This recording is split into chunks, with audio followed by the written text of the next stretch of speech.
Lysander Spooner, No Treason, number 6, The Constitution of No Authority. 1. The Constitution has no inherent authority or obligation. It has no authority or obligation at all unless it's a contract between man and man. And it does not so much as even purport to be a contract between persons now existing. It purports at most to be only a contract between persons living 80 years ago. And it can be supposed to have been a contract then only between persons who had already come to years of discretion, so as to be competent to make reasonable and obligatory contracts. Furthermore, we know historically that only a small portion, even of the people then existing, were consulted on the subject, or asked or permitted to express their consent or dissent in any formal manner. Those persons, if any, who did give their consent formally, are all dead now. Most of them have been dead 40, 50, 60, or even 70 years. And the Constitution, so far as it was their contract, died with them. They had no natural power or right to make it obligatory on their children. It is not only plainly impossible in the nature of things that they could bind their posterity, but that they did not even attempt to bind them. That is to say, the instrument does not purport to be an agreement between anybody but the people then existing, nor does it, either expressly or impliedly, assert any right, power, or disposition on their part to bind anybody but themselves. Let us see. Its language is, we the people of the United States, that is, the people then existing in the United States, in order to form a more perfect union, ensure domestic tranquility, provide for the common defense, promote the general welfare, and secure the blessings of liberty to ourselves and our posterity, do ordain and establish this Constitution for the United States of America. It is plain, in the first place, that this language as an agreement purports to be only what at most it really was, viz., a contract between the people then existing and, of necessity, binding as a contract only upon those then existing. In the second place, the language neither expresses nor implies that they had any intention or desire, nor that they imagined they had any right or power to bind their posterity to live under it. It does not say that their posterity will, shall, or must live under it. It only says, in effect, that their hope and motives in adopting it were that it might prove useful to their posterity as well as to themselves by promoting their union, safety, tranquility, liberty, etc. Suppose an agreement were entered into in this form. We, the people of Boston, agree to maintain a fort on Governor's Island to protect ourselves and our posterity against invasion. This agreement, as an agreement, would clearly bind nobody but the people then existing. Secondly, it would assert no right, power, or disposition on their part to compel their posterity to maintain such a fort. It would only indicate that the supposed welfare of their posterity was one of the motives that induced the original parties to enter into the agreement. When a man says he is building a house for himself and his posterity, he does not mean to be understood as saying that he has any thought of binding them, nor is it to be inferred that he is so foolish as to imagine that he has any right or power to bind them to live in it.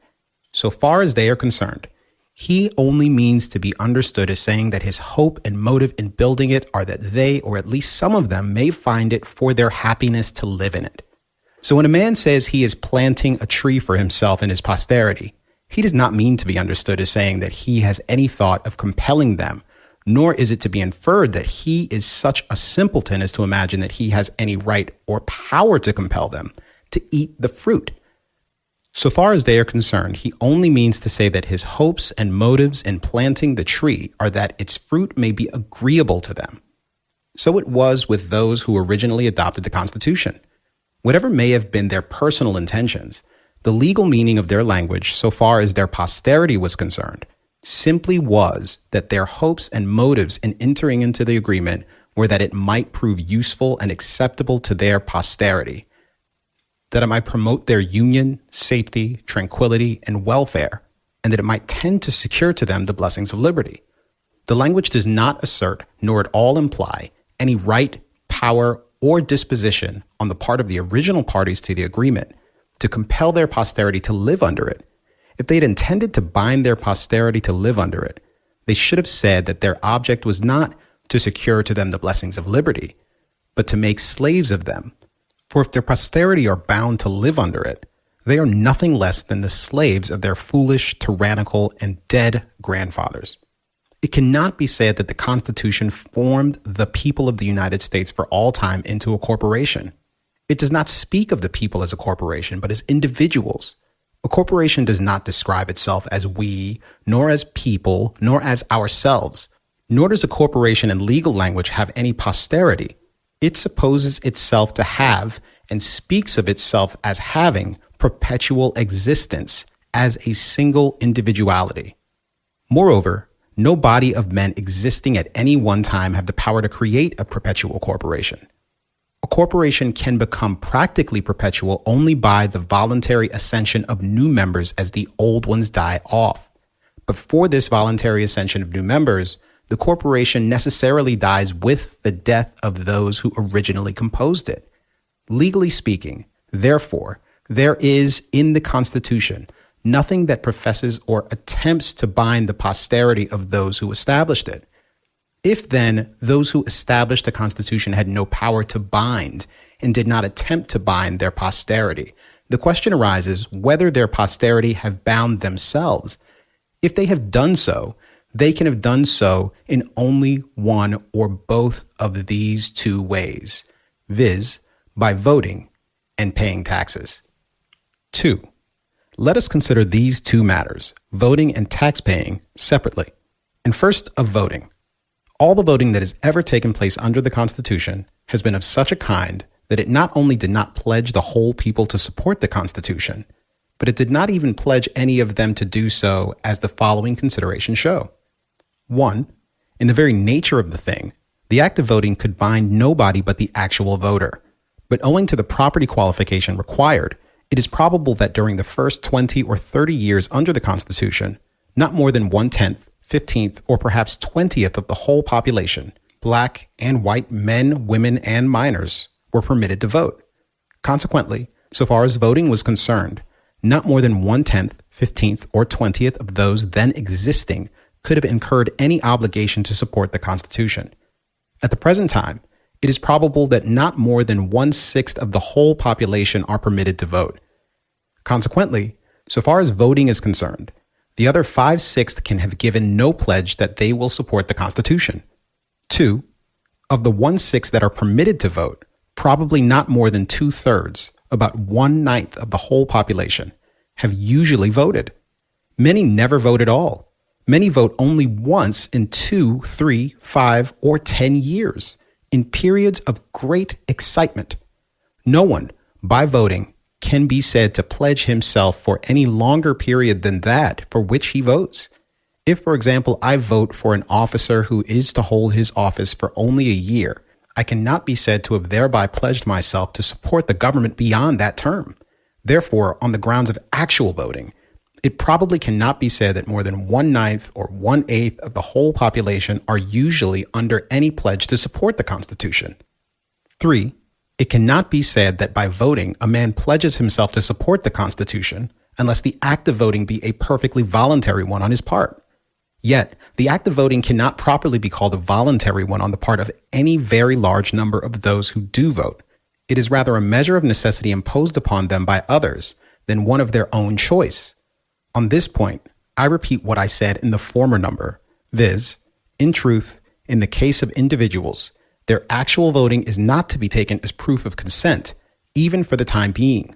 On the contrary, it is to be considered that without his consent having ever been asked, a man finds himself environed by a government that he cannot resist, a government that forces him to pay money, render services, and forgo the exercise of many of his natural rights under the peril of weighty punishment. He sees, too, that other men practice this tyranny over him by the use of the ballot.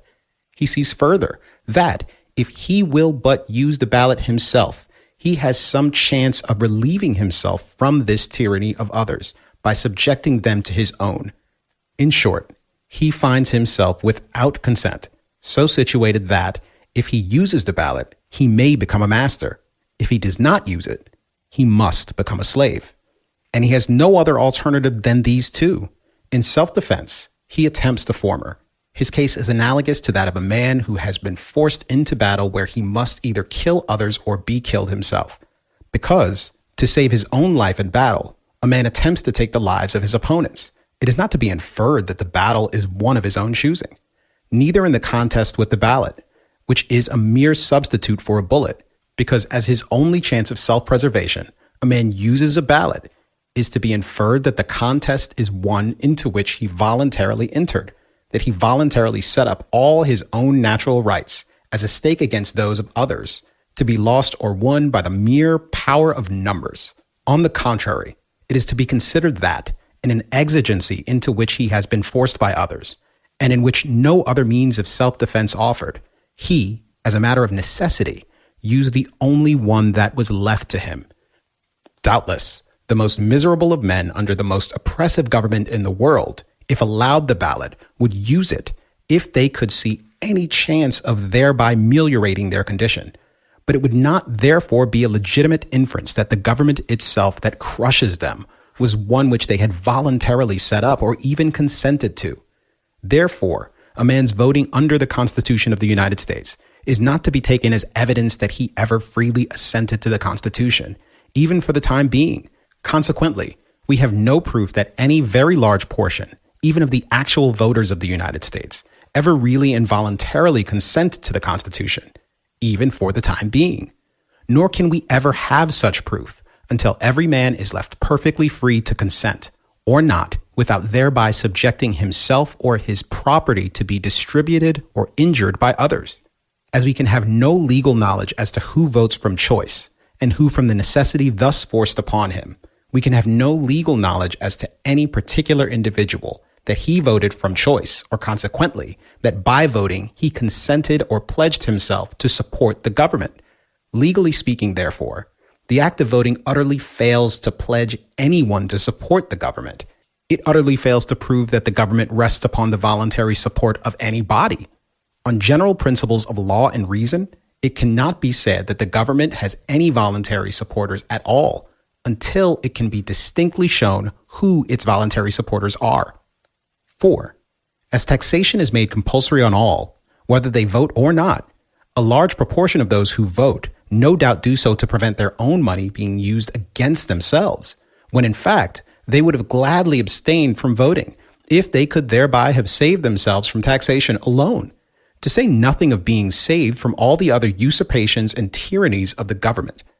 To take a man's property without his consent, and then to infer his consent because he attempts, by voting, to prevent that property from being used to his injury, is very insufficient proof of his consent to support the Constitution. It is, in fact, no proof at all. And as we can have no legal knowledge as to who the particular individuals are, if there are any, who are willing to be taxed for the sake of voting, we can have no legal knowledge that any particular individual consents to be taxed for the sake of voting, or, consequently, consents to support the Constitution. 5. At nearly all elections, votes are given for various candidates for the same office. Those who vote for the unsuccessful candidates cannot properly be said to have voted to sustain the Constitution. They may, with more reason, be supposed to have voted not to support the Constitution, but specially to prevent the tyranny which they anticipate the successful candidate intends to practice upon them under the color of the Constitution, and therefore may reasonably be supposed to have voted against the Constitution itself. This supposition is the more reasonable, inasmuch as such voting is the only mode allowed to them of expressing their dissent to the Constitution. 6. Many votes are usually given for candidates who have no prospect of success. Those who give such votes may reasonably be supposed to have voted as they did with a special intention, not to support but to obstruct the execution of the Constitution, and therefore against the Constitution itself. 7. As all the different votes are given secretly, by secret ballot, there is no legal means of knowing from the votes themselves who votes for and who against the Constitution. Therefore, voting affords no legal evidence that any particular individual supports the Constitution. And where there can be no legal evidence that any particular individual supports the Constitution, it cannot legally be said that anybody supports it. It is clearly impossible to have any legal proof of the intentions of large numbers of men where there can be no legal proof of intentions of any particular one of them. 8. There being no legal proof of any man's intentions in voting, We can only conjecture them. As a conjecture, it is probable that a very large proportion of those who vote do so on this principle, viz., that if by voting they could but get the government into their own hands or that of their friends and use its power against their opponents, they would then willingly support the Constitution. But if their opponents are to have the power and use it against them, then they would not willingly support the Constitution. In short, men's voluntary support of the Constitution is doubtless in most cases wholly contingent upon the question whether, by means of the Constitution, they can make themselves masters or are to be made slaves. Such contingent consent as that is, in law and reason, no consent at all. 9. As everybody who supports the Constitution by voting, if there are any such, does so secretly, by secret ballot, and in a way to avoid all personal responsibility for the act of his agents or representatives, it cannot legally or reasonably be said that anybody at all supports the Constitution by voting. No man can reasonably or legally be said to do such a thing as to assent to or support the Constitution unless he does it openly and in a way that makes himself personally responsible for the acts of his agents, so long as they act within the limits of the power he delegates to them. 10. As all voting is secret, by secret ballot, and as all secret governments are necessarily only secret bands of robbers, tyrants, and murderers, the general fact that our government is practically carried on by means of such voting only proves that there is among us a secret band of robbers, tyrants, and murderers whose purpose is to rob, enslave, and so far as necessary to accomplish their purposes, murder the rest of the people. The simple fact of the existence of such a band does nothing towards proving that the people of the United States, or any one of them, voluntarily supports the Constitution. For all of the reasons that have now been given, voting furnishes no legal evidence as to who the particular individuals are, if there are any, who voluntarily support the Constitution. It therefore furnishes no legal evidence that anybody supports it voluntarily. So far, therefore, as voting is concerned, the Constitution, legally speaking, has no supporters at all.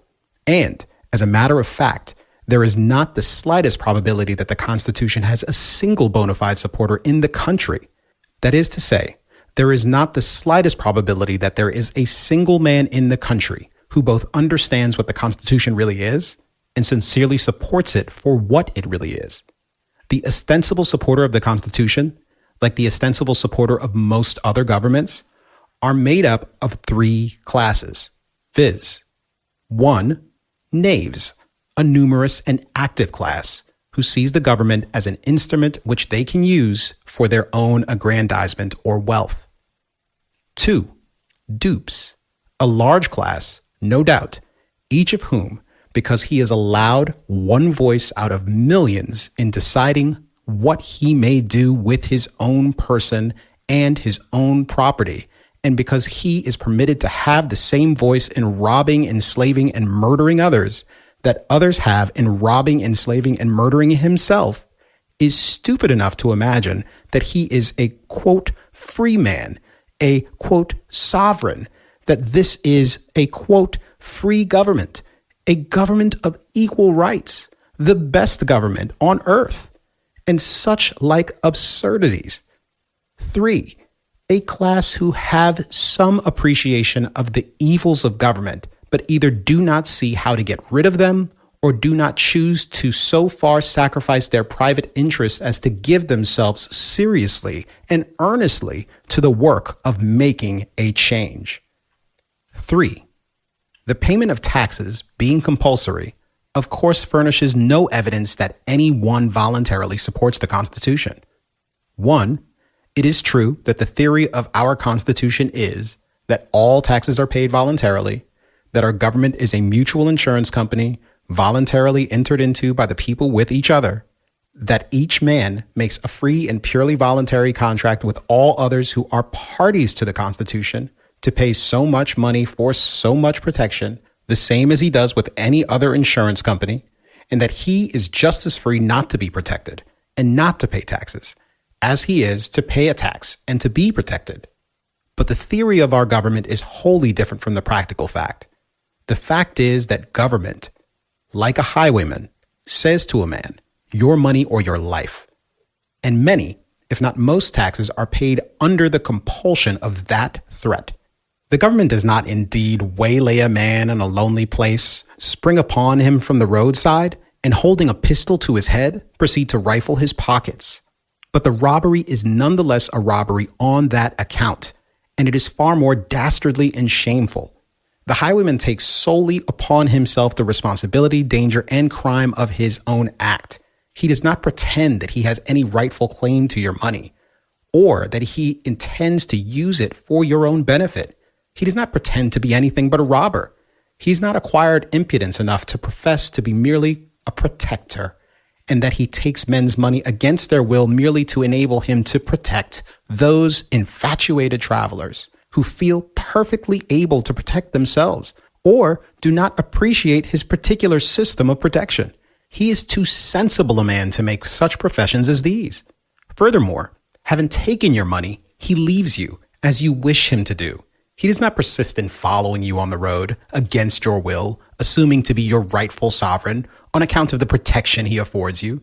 He does not keep protecting you by commanding you to bow down and serve him, by requiring you to do this and forbidding you to do that, by robbing you of your money as often as he finds it for his interest or pleasure to do so, and by branding you a rebel, a traitor, and an enemy to your country, and shooting you down without mercy if you dispute his authority or resist his demands. He is too much of a gentleman to be guilty of such impostures and insults and villainies as these. In short, he does not, in addition to robbing you, attempt to make you either his dupe or his slave. The proceedings of those robbers and murderers who call themselves the government are directly the opposite of these of the single highwayman. In the first place, they do not, like him, make themselves individually known, or consequently, take upon themselves personally the responsibility of their acts. On the contrary, they secretly, by secret ballot, designate some one of their number to commit the robbery in their behalf, while they keep themselves practically concealed. They say to the person thus designated, go to AB, and say to him that the government has need of the money to meet the expense of protecting him and his property. If he presumes to say that he has never contracted with us to protect him, and that he wants none of our protection, say to him that this is our business and not his, that we choose to protect him, whether he desires us to do so or not, and that we demand pay, too, for protecting him. If he dares to inquire who the individuals are, who have thus taken upon themselves the title of the government, and who assume to protect him and demand payment of him without his having ever made any contract with them, say to him that that too is our business and not his, that we do not choose to make ourselves individually known to him, that we have secretly, by secret ballot, appointed you, our agent, to give him the notice of our demand, and if he complies with them, to give him in our name a receipt that will protect him against any similar demand for the present year. If he refuses to comply, seize and sell enough of his property to pay not only our demand, but all your own expenses and trouble beside. If he resists the seizure of his property, call upon the bystanders to help you. Doubtless some of them will prove to be members of our band. If, in defending his property, he should kill any of our band who are assisting you, capture him at all hazards, charge him in one of our courts with murder, convict him, and hang him. If he should call upon his neighbors or any others who, like him, may be disposed to resist our demands, and they should come in large numbers to his assistance, cry out that they are all rebels and traitors, that our country is in danger. Call upon the commander of our hired murderers. Tell him to quell the rebellion and save the country, cost what it may. Tell him to kill all who resist, though they should be hundreds of thousands, and thus strike terror into all others similarly disposed. See that the work of murder is thoroughly done, and that we may have no further trouble of this kind hereafter. When these traitors shall have thus been taught our strength and our determination, they will be good, loyal citizens for many years, and pay their taxes without a why or wherefore. It is under such compulsion as this that taxes, so-called, are paid.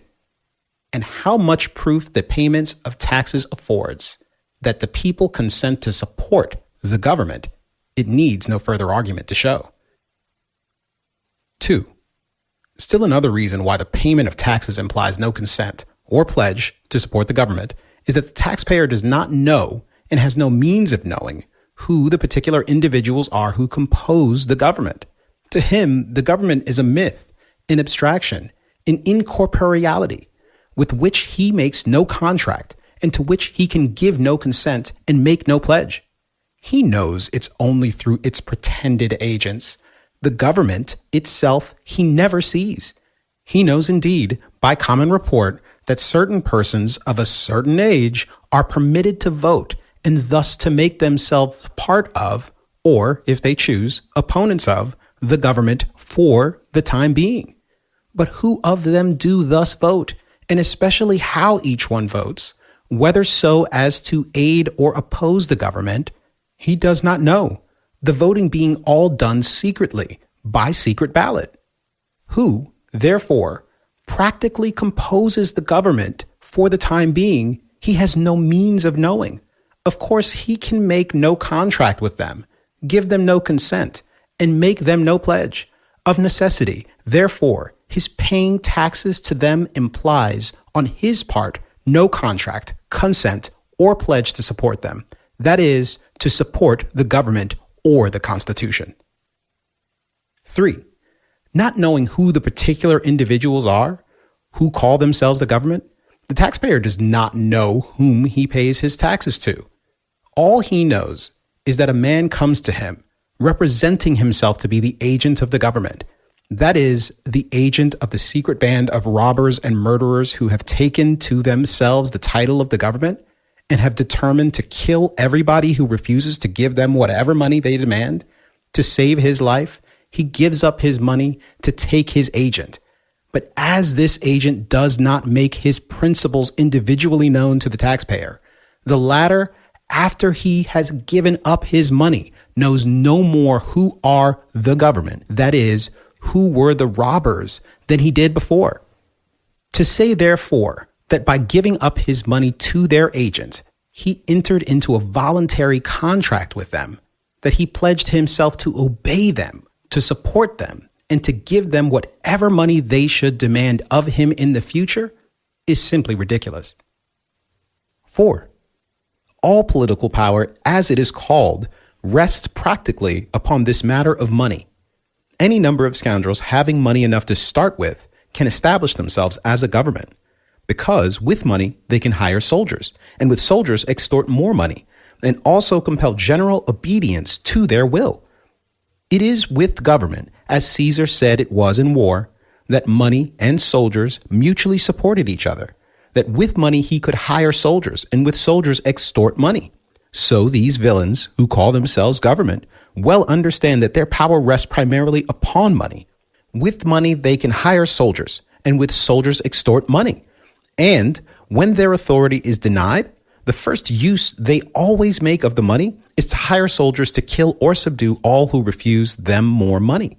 For this reason, whoever desires liberty should understand these vital facts, viz. 1. That every man who puts money into the hands of a government, so-called, puts into its hands a sword which will be used against himself to extort more money from him and also to keep him in subjugation to its arbitrary will.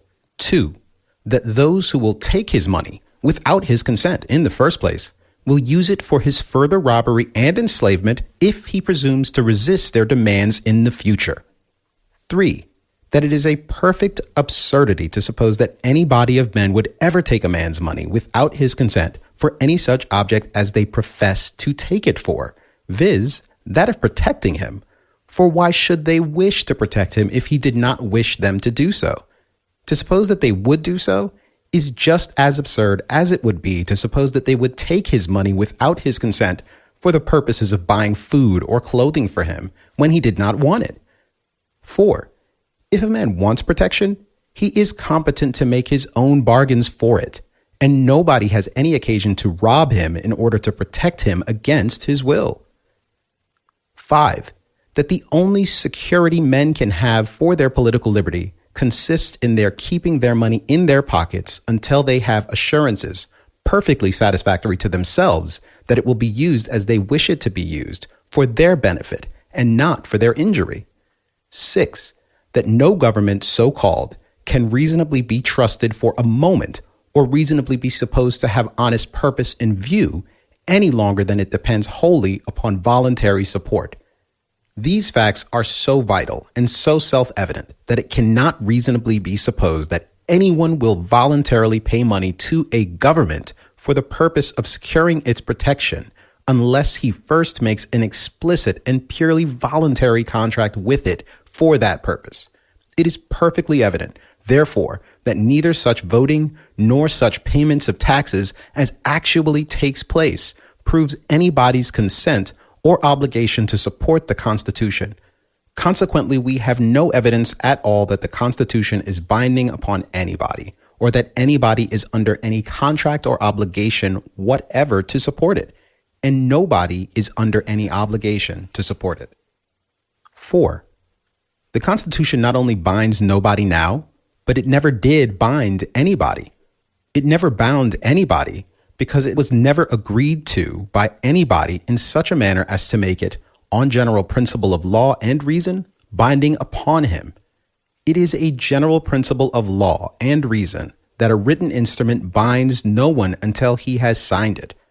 This principle is so inflexible a one that even though a man is unable to write his name, he must still mark his mark before he is bound by a written contract. This custom was established ages ago when few men could write their names, when a clerk, that is, a man who could write, was so rare and valuable a person that even if he were guilty of high crimes, he was entitled to pardon on the grounds that the public could not afford to lose his services. Even at that time, a written contract must be signed, and men who could not write either made their mark or signed their contract by stamping their seal upon wax affixed to the parchment on which their contracts were written.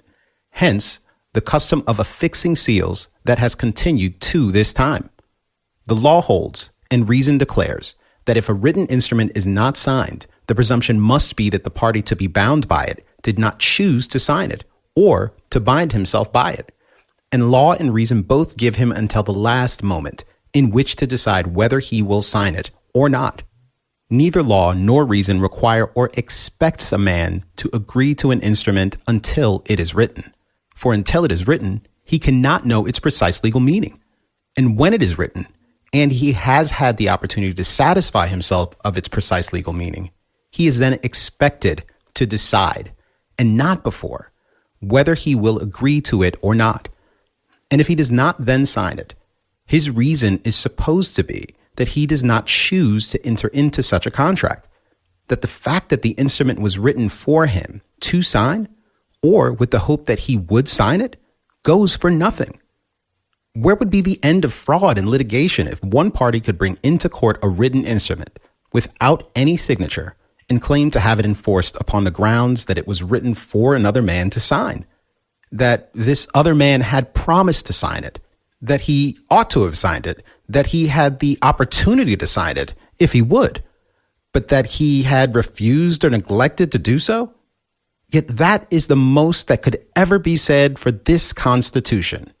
The very judges who profess to derive all their authority from the Constitution, from an instrument that nobody ever signed, would spurn any instrument not signed that should be brought before them for adjudication.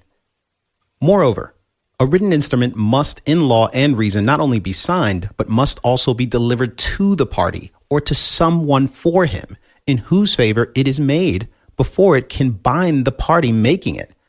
The signing is of no effect unless the instrument be also delivered, and a party is at perfect liberty to refuse to deliver a written instrument after he has signed it. He is as free to refuse to deliver it as he is to refuse to sign it. The Constitution was not only never signed by anybody, but it was never delivered by anybody or to anybody's agent or attorney. It can therefore be of no more validity as a contract than can any other instrument that was never signed or delivered. 5. As further evidence of the general sense of mankind, as to the practical necessity there is that all men's important contracts, especially those of a permanent nature, should be both written and signed, the following facts are pertinent. For nearly 200 years, that is since 1677, there has been on the statute books of England, and the same in substance, if not precisely in letter, has been reenacted and is now in force in nearly or quite all the states of the Union. A statute, the general object of which is to declare that no action shall be brought to enforce contracts of the most important class, unless they are put in writing and signed by the parties to be held chargeable upon them. The principle of this statute, be it observed, is not merely that written contracts shall be signed, but also that all contracts, except those specially exempted, generally those that are for small amounts and are to remain in force but for a short time, shall be both written and signed. The reason of the statute on this point is that it is now so easy a thing for men to put their contracts in writing and sign them, and their failure to do so opens the door to so much doubt, fraud, and litigation, that men who neglect to have their contracts of any considerable importance written and signed ought not have the benefit of courts of justice to enforce them. And this reason is a wise one, and that experience has confirmed its wisdom and necessity is demonstrated by the fact that it has been acted upon in England for nearly 200 years and has been so nearly universally adopted in this country, and that nobody thinks of repealing it. We all know, too, how careful most men are to have their contracts written and signed, even when the statute does not require it. For example, most men, if they have money due them of no larger amount than $5 or $10, are careful to take a note for it. If they buy even a small bill of goods, paying for it at the time of delivery, they take a receipted bill for it. If they pay a small balance of a book account or any other small debt previously contracted, they take a written receipt for it. Furthermore, the law everywhere, probably in our country, as well as in England, requires that a large class of contracts such as wills, deeds, etc., shall not only be written and signed, but also sealed, witnessed, and acknowledged. And in the case of married women conveying their rights in real estate, the law in many states requires that women shall be examined separate and apart from their husbands, and declare that they signed their contracts free of any fear or compulsion of their husbands. Such are some of the precautions which the law requires, and which individuals, from motives of a common prudence, even in cases not required by law, take to put their contracts in writing and have them signed, and to guard against all uncertainties and controversies in regard to their meaning and validity. And yet, we have what purports or professes or is claimed to be a contract, the Constitution, made 80 years ago by men who are now all dead and who never had any power to bind us, but which, it is claimed, has nevertheless bound 3 generations of men, consisting of many millions, and which, it is claimed, will be binding upon all the millions that are to come, but which nobody ever signed, sealed, delivered, witnessed, or acknowledged, and which few persons, compared with the whole number that are claimed to be bound by it, have ever read or even seen or ever will read or see. And of those who ever have read it or ever will read it, scarcely any two, perhaps no two, have ever agreed or ever will agree as to what it means.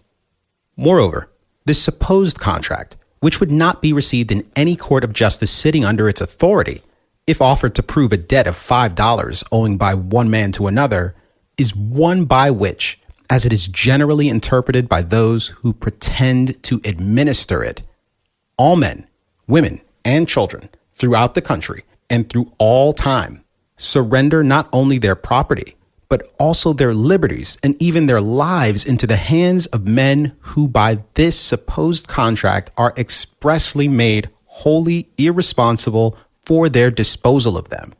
And we are so insane or so wicked as to destroy property and lives without limit in fighting to compel men to fulfill a supposed contract, which, inasmuch as it has never been signed by anybody, is on general principles of law and reason, such principles as we are all governed by in regard to other contracts, the merest waste paper, binding upon nobody, fit only to be thrown into the fire, or, if preserved, preserved only to serve as a witness and a warning of the folly and wickedness of mankind.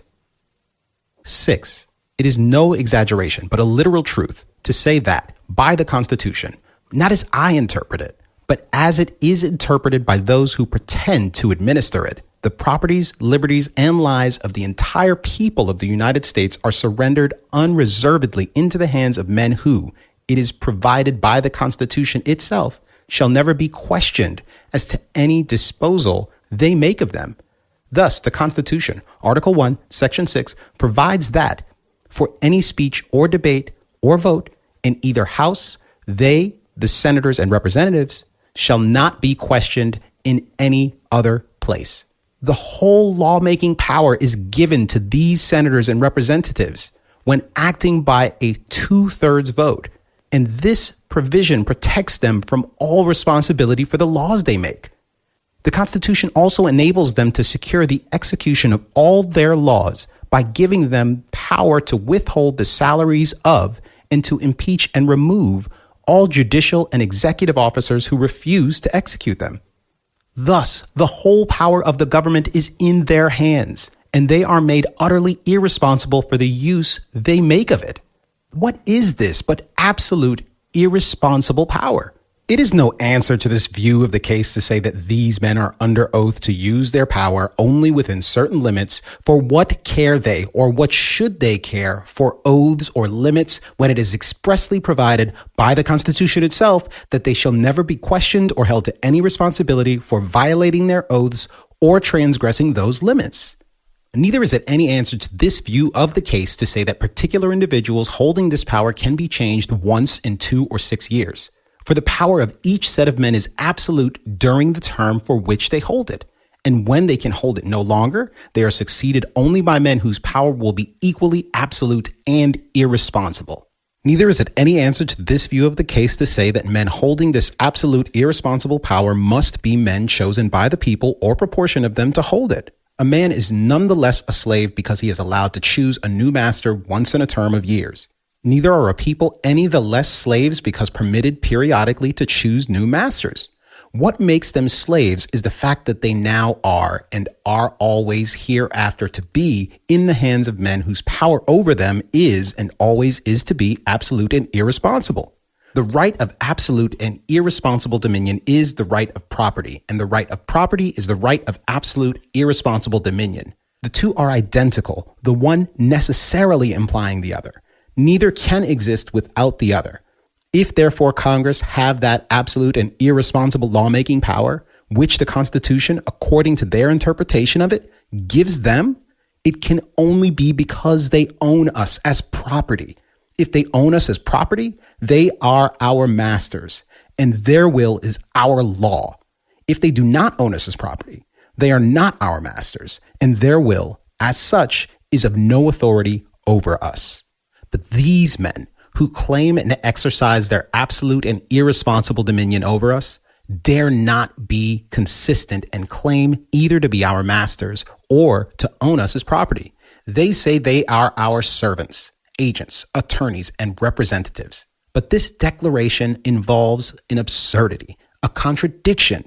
No man can be my servant, agent, attorney, or representative and be at the same time uncontrollable by me and irresponsible to me for his acts.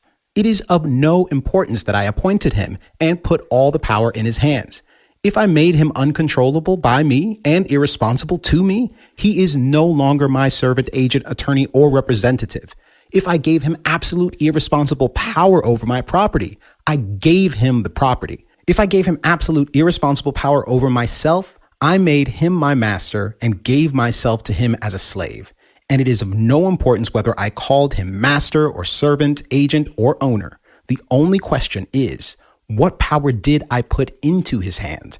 Was it an absolute and irresponsible one, or a limited and responsible one?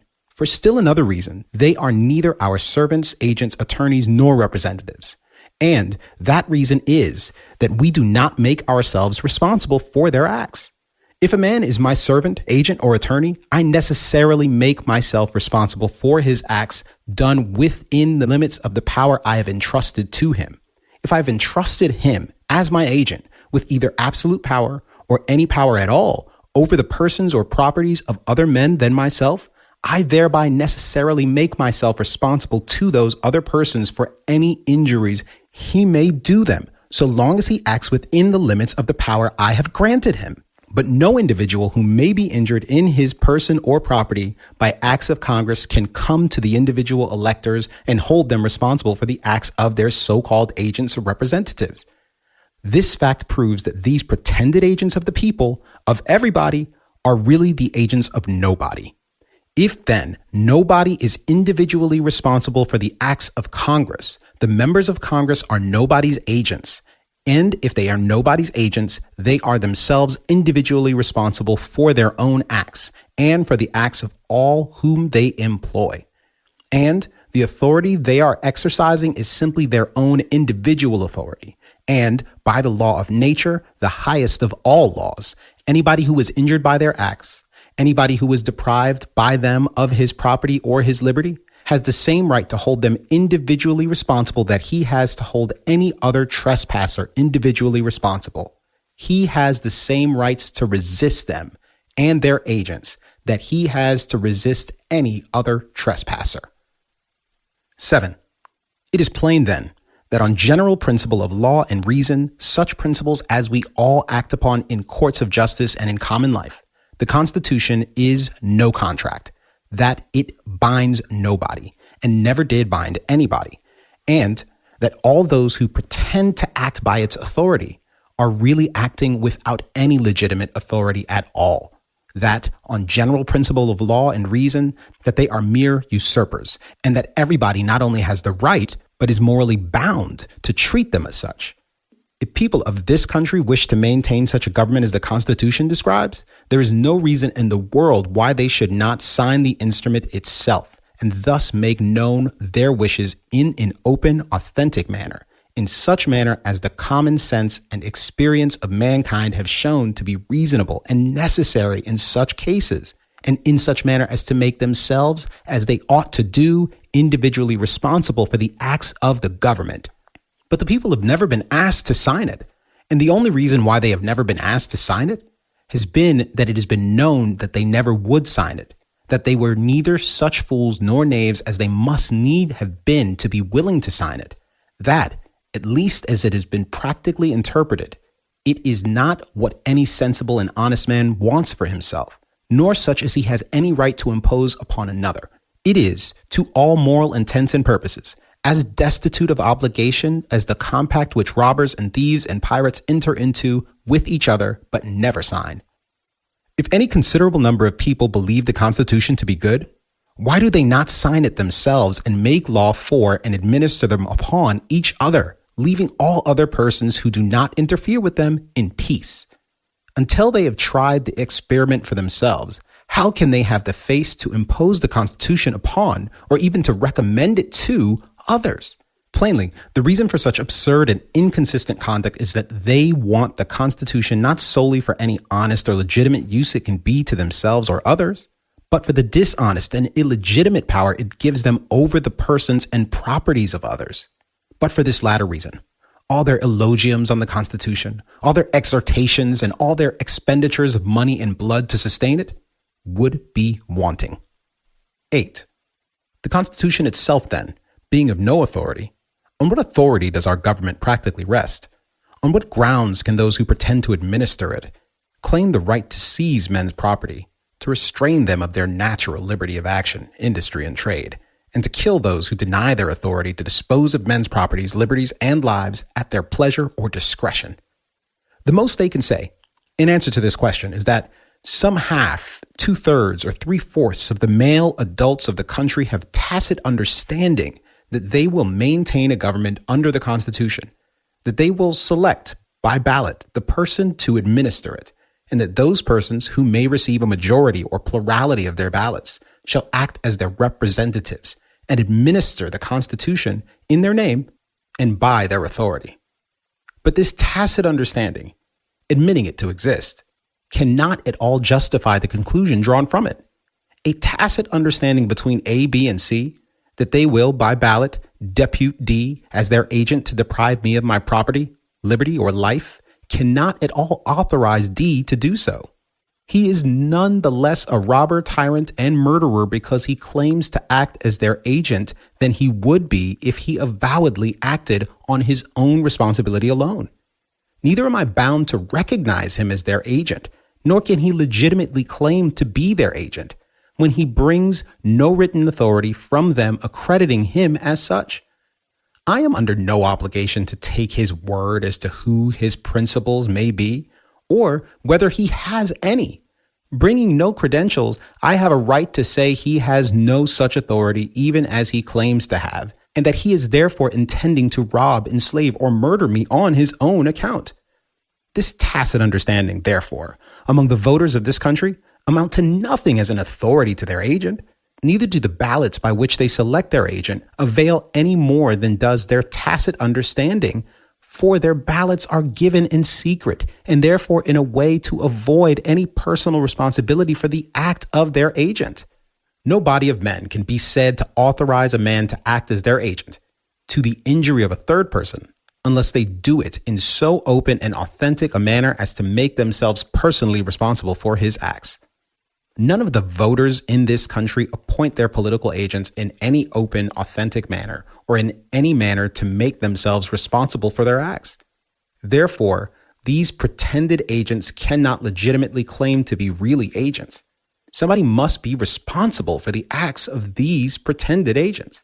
And if they cannot show any open and authentic credential from their principles, they cannot, in law or reason, be said to have any principles. The maxim applies here that what does not appear does not exist. And if they can show no principle, they have none. But even these pretended agents do not themselves know who their pretended principles are. These latter act in secret, for acting by secret ballot is acting in secret as much as if they were to meet in secret conclave in the darkness of the night. And they are personally as much unknown to the agent they select as they are to others. No pretended agent, therefore, can ever know by whose ballot he is selected, or consequently who his real principles are. Not knowing who his principles are, he has no right to say that he has any.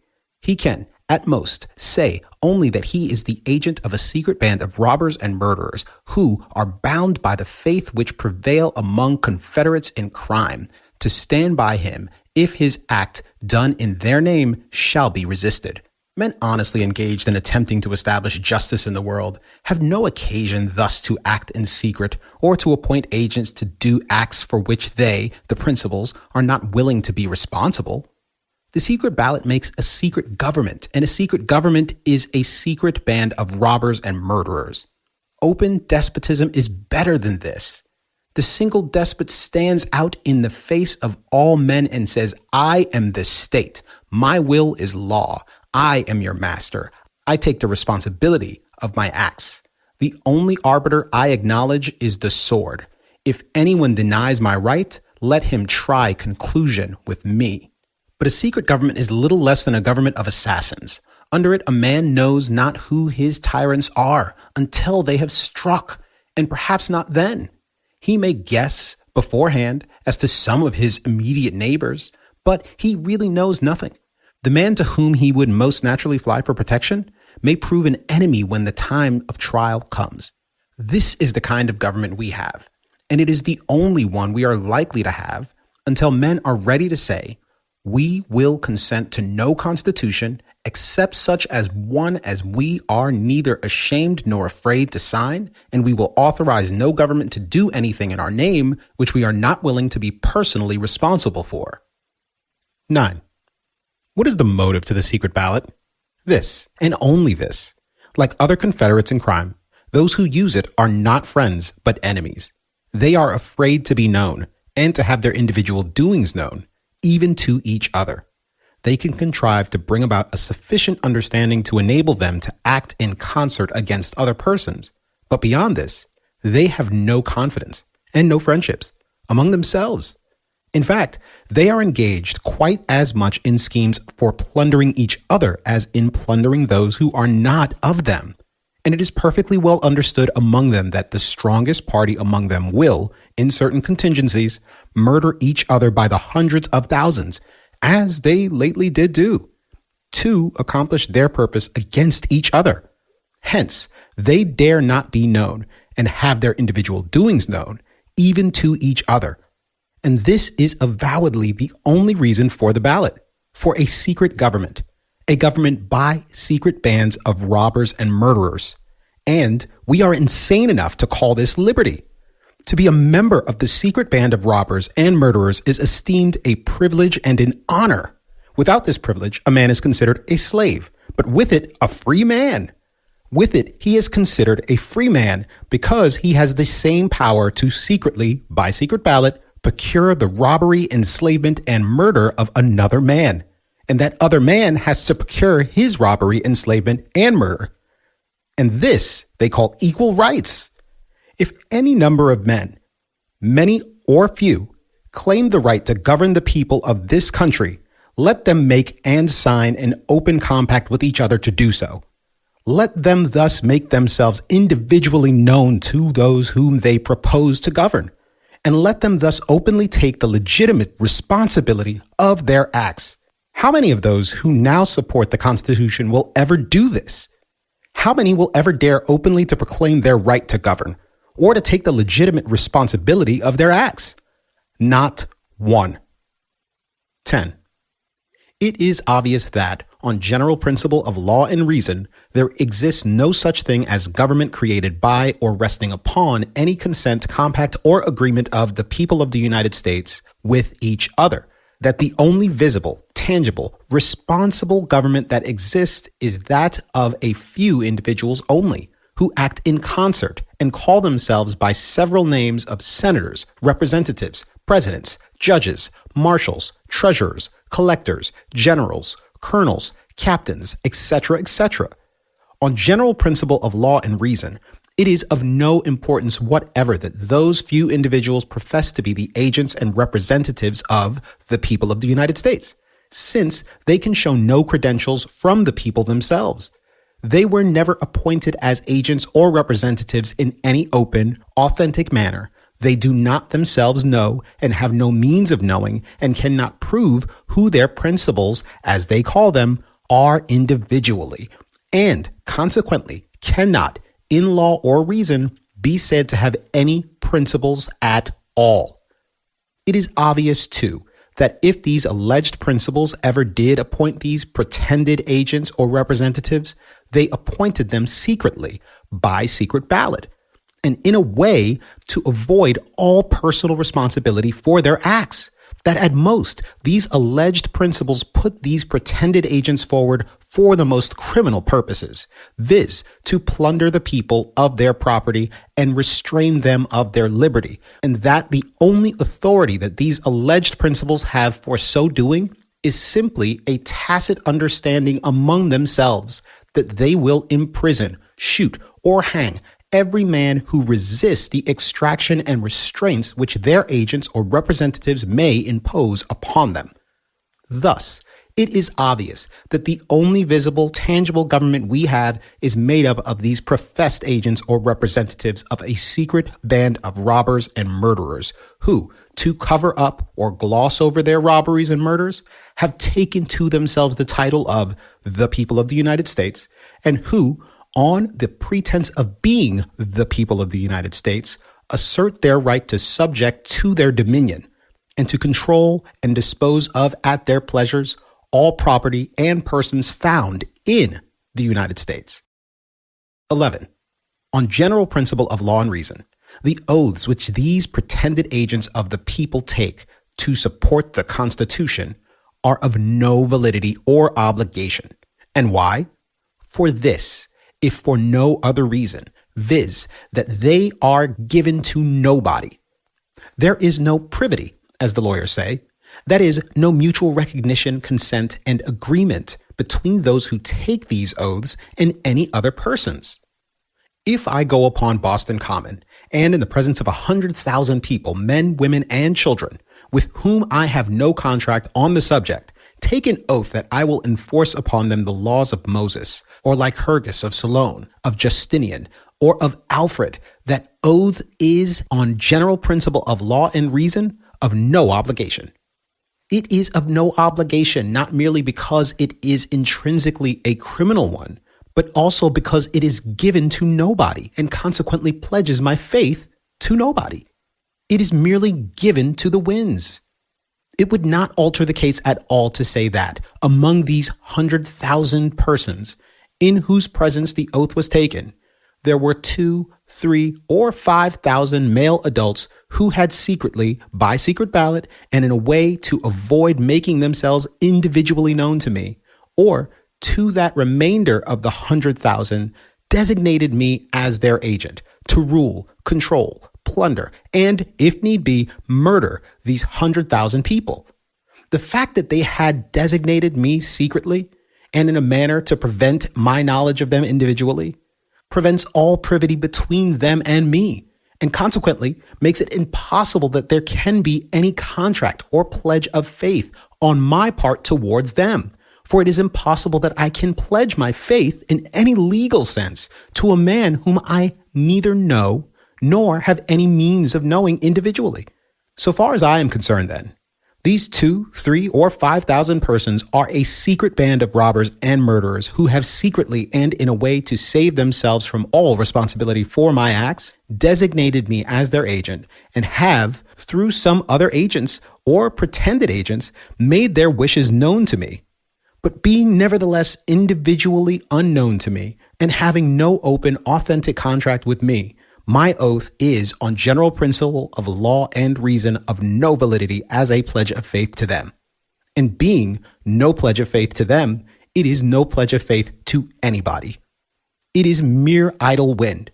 At most, it is only a pledge of faith to an unknown band of robbers and murderers whose instrument for plundering and murdering other people I thus publicly confessed myself to be. And it has no other obligation than a similar oath given to any other unknown body of pirates, robbers, and murderers. For these reasons, the oath taken by the members of Congress to support the Constitution are, on general principle of law and reason, of no validity. They are not only criminal in themselves and therefore void, but they are also void for the further reason that they are given to nobody. It cannot be said that, in any legitimate or legal sense, they are given to the people of the United States, because neither the whole nor any large portion of the whole people of the United States ever, either openly or secretly, appointed or designated these men as their agents to carry the Constitution into effect. The great body of the people, that is, the men, women, and children, were never asked or even permitted to signify in any formal manner, either openly or secretly, their choice or wish on the subject. The most that these members of Congress can say in favor of their appointment is simply this. Each one can say for himself, I have evidence satisfactory to myself that there exists scattered throughout the country a band of men having a tacit understanding with each other and calling themselves the people of the United States, whose general purposes are to control and plunder each other and all other persons in the country, and, so far as they can, even in their neighboring countries, and to kill every man who shall attempt to defend his person and property against their schemes of plunder and domination. Who these men are, individually, I have no certain means of knowing, for they sign no papers and give no open, authentic evidence of their individual membership. They are not known individually even to each other.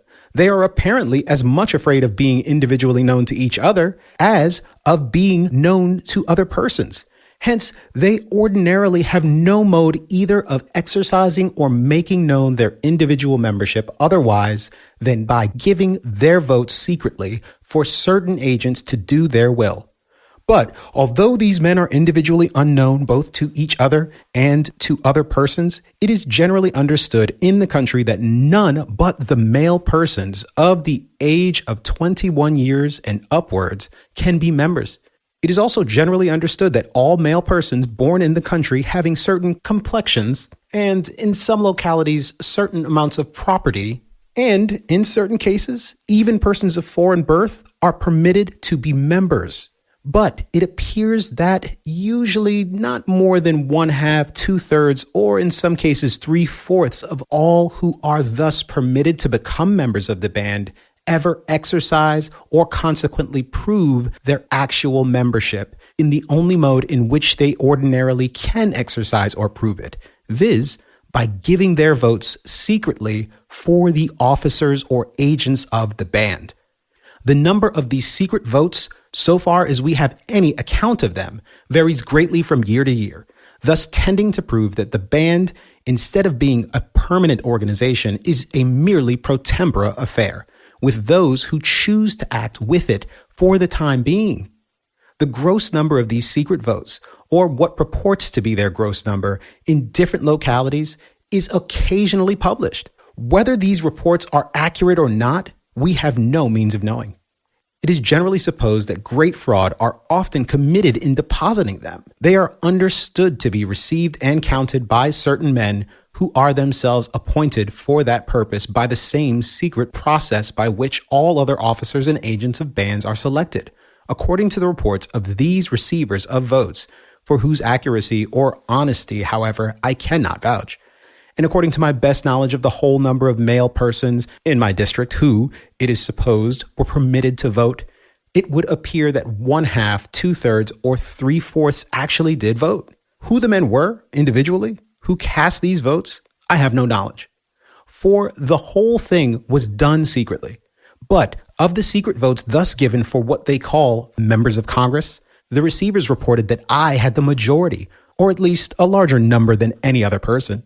And it is only by virtue of such a designation that I am now here to act in concert with other persons similarly selected in other parts of the country. It is understood among those who sent me here that all other persons so selected will, on coming together at the city of Washington, take an oath in each other's presence to support the Constitution of the United States. By this is meant a certain paper that was drawn up 80 years ago. It was never signed by anybody and apparently has no obligation and never had any obligations as a contract. In fact, few persons ever read it, and doubtless much the largest number of those who voted for me and the others never even saw it or now pretend to know what it means. Nevertheless, it is often spoken of in the country as the Constitution of the United States. And for some reason or another, the men who sent me here seem to expect that I, and all with whom I act, will swear to carry this Constitution into effect. I am therefore ready to take this oath and to cooperate with all others similarly selected who are ready to take the same oath. This is the most that any member of Congress can say in proof that he has any constituency, that he represents any body, that his oath to support the Constitution is given to anybody or pledges his faith to anybody. He has no open, written, or other authentic evidence such as is required in all other cases that he was ever appointed the agent or representative of anybody. He has no written power of attorney from any single individual. He has no such legal knowledge as is required in all other cases by which he can identify a single one of those who pretend to have appointed him to represent them. Of course, his oath, professedly given to them to support the Constitution, is on general principle of law and reason an oath given to nobody. It pledges his faith to nobody. If he fails to fulfill his oath, not a single person can come forward and say to him, "You have betrayed me or broken faith with me." No one can come forward and say to him, "I appointed you, my attorney, to act for me. I require you to swear that, as my attorney, you would support the Constitution. You promised me that you would do so, and now you have forfeited that oath you gave to me." No single individual can say this. No open, avowed, or responsible association or body of men can say this to him, because there is no such association or body of men in existence. If anyone should assert that there is such an association, let him prove it. If he can, who compose it. Let him produce, if he can, any open, written, or authentic contract signed or agreed to by these men, forming themselves into an association, making themselves known as such to the world, appointing him as their agent, and making themselves individually or as an association responsible for his acts done by their authority. Until all this can be shown, no one can say that, in any legitimate sense, there is any such association, or that he is their agent, or that he ever gave his oath to them, or ever pledged his faith to them. On general principle of law and reason, it would be a sufficient answer for him to say to all individuals and all pretended associations of individuals who should accuse him of a breach of faith to them, I never knew you. Where is your evidence that you, either individually or collectively, ever appointed me your attorney? That you ever required me to swear to you? That as your attorney, I would support the Constitution? Or that I have now broken any faith I ever pledged to you?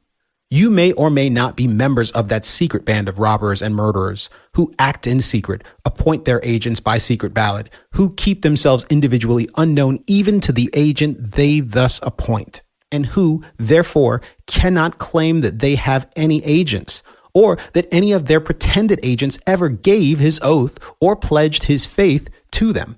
I repudiate you altogether. My oath was given to others with whom you have nothing to do, or it was idle wind, given only to the idle winds. Be gone.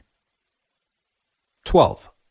For the same reason, the oaths of all the other pretended agents of this secret band of robbers and murderers are, on general principle of law and reason, equally destitute of obligation. They are given to nobody, but only to the winds. The oaths of these tax gatherers and treasurers of the band are, on general principle of law and reason, of no validity. If any tax gatherer, for example, should put the money he receives into his own pocket and refuse to part with it, the members of this band could not say to him, "You collected that money as our agent and for our use, and you swore to pay it over to us or to those we should appoint to receive it. You have betrayed us and broken faith with us." It would be a sufficient answer for him to say to them, "I never knew you. You never made yourself individually known to me. I never gave my oath to you as individuals. You may or you may not be members of the secret band who appoint agents to rob and murder other people, but who are cautious not to make themselves individually known either to such agents or to those whom their agents are commissioned to rob. If you are members of that band, you have given me no proof that you ever commissioned me to rob others for your benefit. I never knew you as individuals, and of course never promised you that I would pay over to you the proceeds of my robberies. I committed my robberies on my own account and for my own profit. If you thought I was fool enough to allow you to keep yourselves concealed and use me as your tool for robbing other persons, or that I would take all the personal risk of the robberies and pay over the proceeds to you, you were particularly simple. As I took all the risk of my robberies, I propose to take all the profits. Begone! You are fools as well as villains. If I gave my oath to anybody, I gave it to other persons than you. But I really give it to nobody. I only gave it to the winds. It answered my purpose at the time. It enabled me to get the money I was after, and now I propose to keep it. If you expected me to pay it over to you, you relied only upon that honor that is said to prevail among thieves. You now understand that this is a very poor reliance. I trust you may become wise enough to never rely upon it again. If I have any duty in the matter, it is to give back the money to those from whom I took it, not to pay it over to such villains as you. 13. On general principle of law and reason, the oaths which foreigners take on coming here and being naturalized, as it is called, are of no validity. They are necessarily given to nobody, because there is no open, authentic association to which they can join themselves, or to whom, as individuals, they can pledge their faith.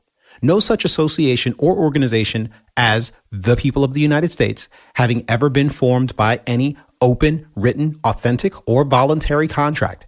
There is, on general principle of law and reason, no such association or organization in existence. And all oaths that purport to be given to such an association are necessarily given only to the winds. They cannot be said to be given to any man or body of men as individuals, because no man or body of men can come forward with any proof that the oaths were given to them as individuals or to any association of which they are members. To say that there is a tacit understanding among a portion of the male adults of the country that they will call themselves the people of the United States and that they will act in concert in subjugating the remainder of the people of the United States to their dominion, but that they will keep themselves personally concealed by doing all their acts secretly, is wholly insufficient on general principle of law and reason to prove the existence of any such association or organization as the people of the United States, or consequently to prove that the oaths of foreigners were given to any such association. 14. On general principle of law and reason, all the oaths which, since the war, have been given by Southern men, that they will obey the laws of Congress, support the Union, and the like, are of no validity. Such oaths are invalid not only because they were extorted by military power and threat of confiscation, and because they are contravention of man's natural rights to do as they please about supporting the government, but also because they were given to nobody.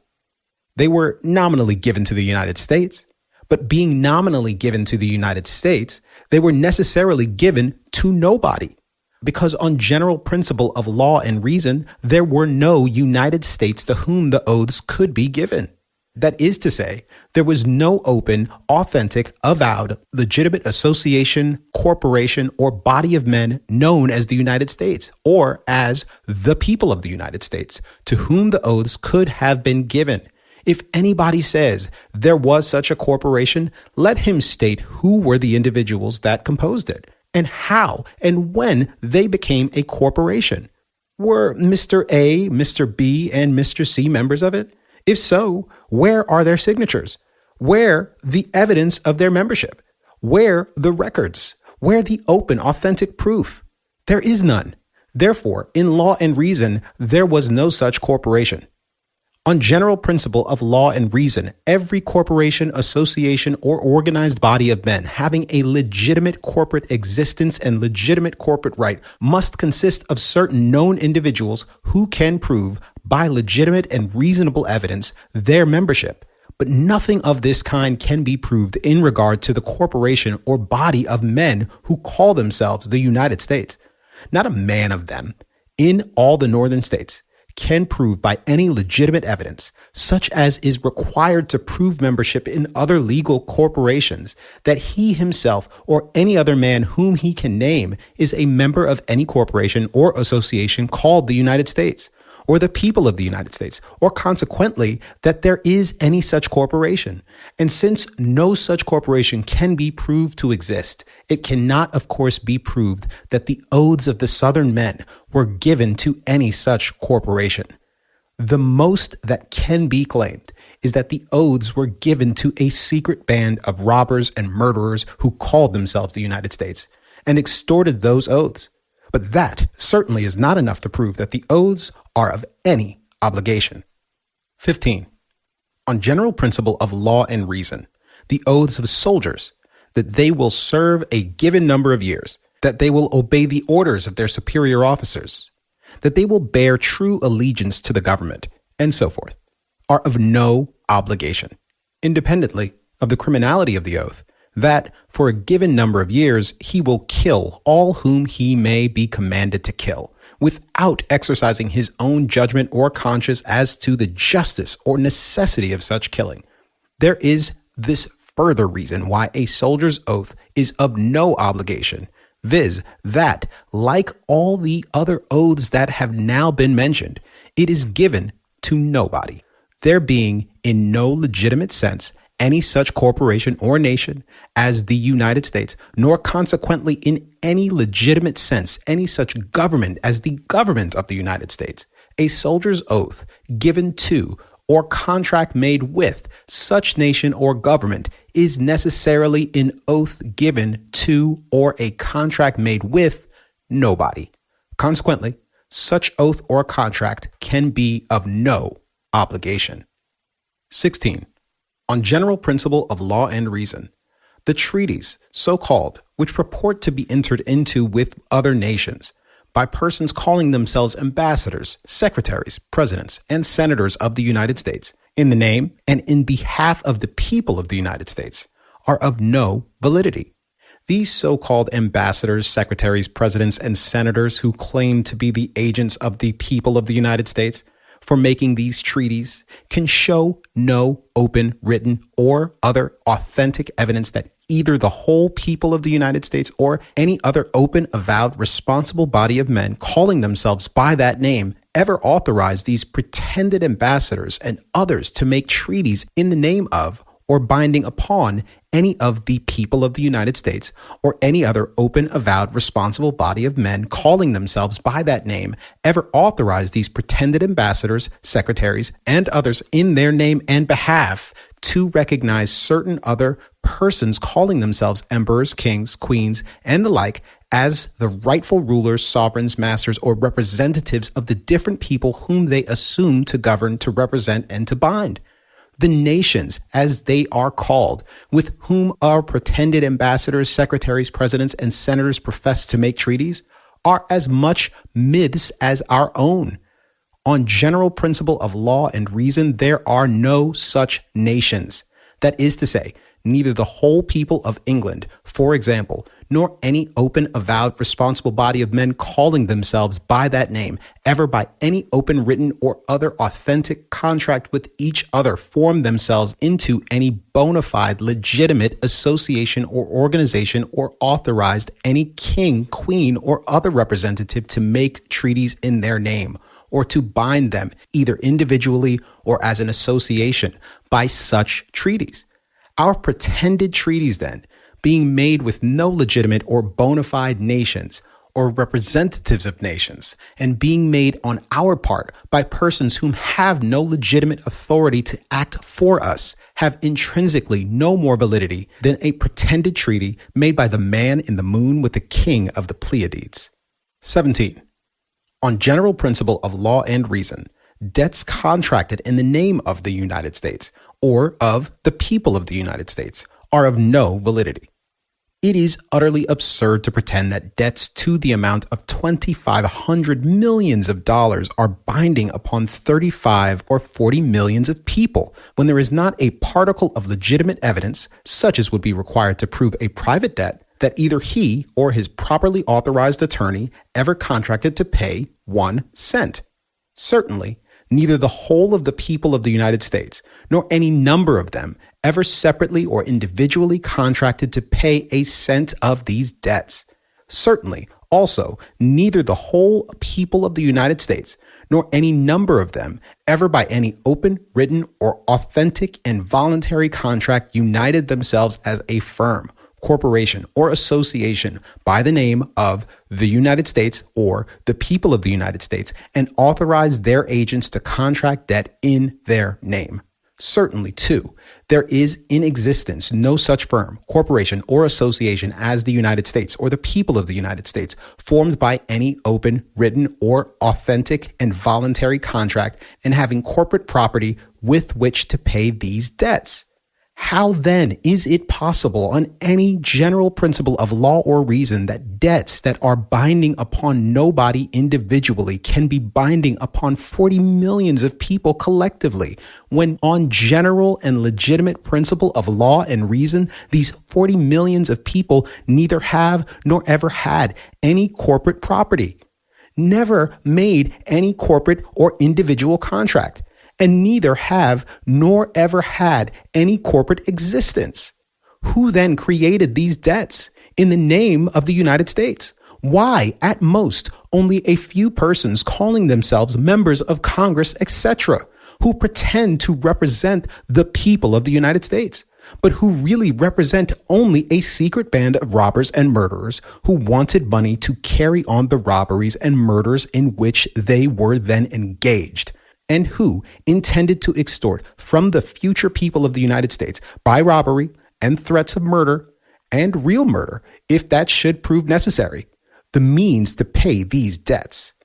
This band of robbers and murderers, who were the real principals in contracting these debts, is a secret one because its members have never entered into any open, written, avowed, or authentic contract by which they may be individually known to the world or even to each other.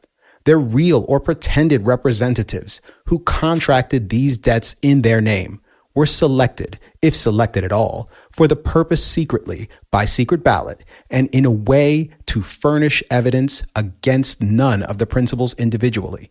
And these principals were really known individually, neither to their pretended representative who contracted these debts in their behalf, nor to those who lent the money. The money, therefore, was all borrowed and lent in the dark. That is, by men who did not see each other's faces or know each other's names, who could not then and cannot now identify each other as principals in the transactions, and who consequently can prove no contract with each other. Furthermore, the money was all lent and borrowed for criminal purposes, that is, for purposes of robbery and murder, and for this reason, the contracts were all intrinsically void, and would have been so, even though the real parties, borrowers, and lenders had come face to face and made their contracts openly in their proper names.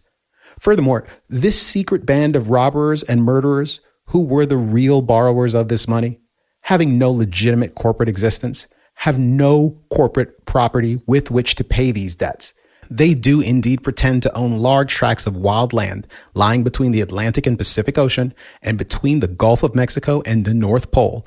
But on general principle of law and reason, they might as well pretend to own the Atlantic and Pacific Oceans themselves, or the atmosphere and the sunlight, and to hold them and dispose of them for the payment of these debts. Having no corporate property with which to pay what purports to be their corporate debt, this secret band of robbers and murderers are really bankrupt. They have nothing to pay with. In fact, they do not propose to pay their debts otherwise than from the proceeds of their future robberies and murders. These are confessedly their sole reliance, and were known to be such by the lenders of the money at the time the money was lent. And it was, therefore, virtually a part of the contract that the money should be repaid only from the proceeds of these future robberies and murders. For this reason, if for no other, the contracts were void from the beginning.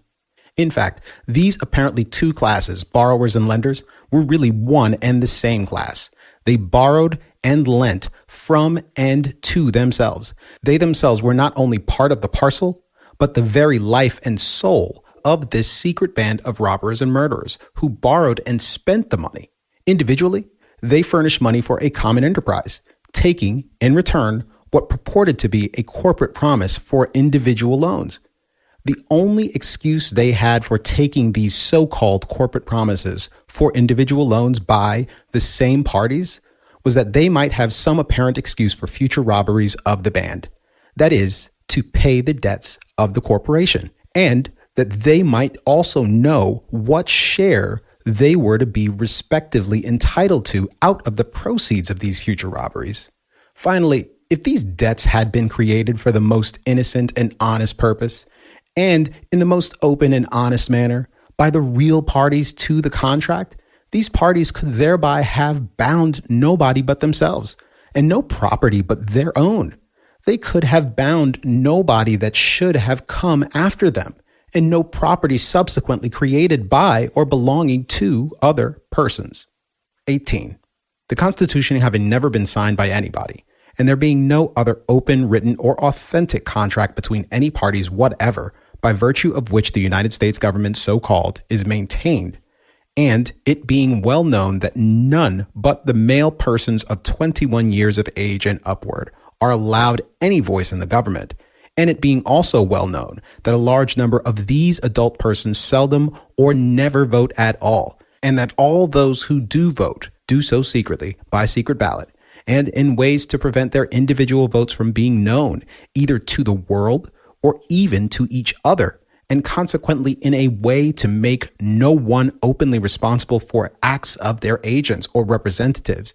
All these things being well known, the question arises, who composes the real governing power in the country? Who are the men, the responsible men, who rob us of our property, restrain us of our liberty, subject us to their arbitrary dominion, and devastate our homes and shoot us down by the hundreds of thousands if we resist? How shall we find these men? How shall we know them from others? How shall we defend ourselves and our property against them? Who of our neighbors are members of this secret band of robbers and murderers? How can we know which are their houses, that we may burn or demolish them? Which their property, that we may destroy it? Which their persons, that we may kill them and rid the world and ourselves of such tyrants and monsters?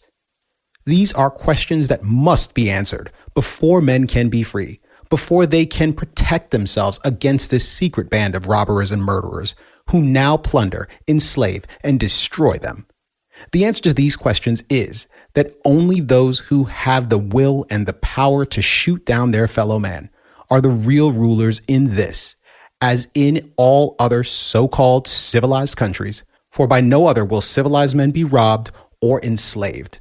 Among savages, mere physical strength on the part of one man may enable him to rob, enslave, or kill another man.